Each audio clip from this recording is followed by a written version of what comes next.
एक समय की बात है, हिमालय की तलहटी में बसे एक शांत गांव में अर्जुन नाम का बालक रहता था। वह बुद्धिमान था पर जल्दी क्रोधित हो जाता था।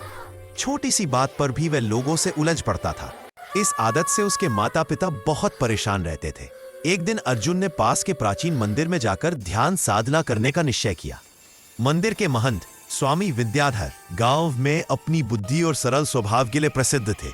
अर्जुन उनके चरणों में जा बैठा और बोला, स्वामी जी, मैं मेहनती हूं पर मेरा क्रोध मुझे कमजोर बना देता है, कृपया मुझे मार्ग बताएं। स्वामी मुस्कुराए और उसे एक छोटा सा मिट्टी का दीपक थमा दिया। बोले, आज रात इससे सीख लेना। अर्जुन दीपक लेकर सोच में पड़ गया, पर उसने कुछ नहीं पूछा। रात हुई, उसने दीपक जलाया और अपने कमरे में रख दिया। धीरे धीरे कमरे में रोशनी फैल गई। अर्जुन चुपचाप उस लौ को देखता रहा। वह छोटी सी लौ बिना किसी अभिमान, बिना किसी शोर के पूरे कमरे को उजाला दे रही थी। कुछ देर बाद अर्जुन को लगा जैसे वह लौ उससे कुछ कह रही हो। यदि मैं छोटा होकर भी रोशनी फैला सकता हूं, तो तू बड़ा होकर अंधेरा क्यों फैला रहा है? क्रोध आग की तरह है जो पहले अपने ही घर को जलाता है, और शांति दीपक की तरह है जो पहले अपने भीतर उजाला करती है फिर दूसरों तक पहुंचाती है। अगली सुबह अर्जुन फिर महंत के पास पहुंचा।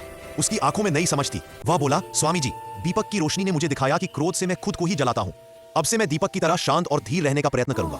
स्वामी जी ने प्रेम से कहा, बेटा, मनुष्य का तेज उसके शब्दों में नहीं, उसके संयम में होता है। जो स्वयं पर विजय पा लेता है वही सच्चा वीर है। उस दिन के बाद अर्जुन का स्वभाव बदलने लगा। वह पहले की तरह जल्दबाजी में प्रतिक्रिया नहीं देता। गांव के लोग भी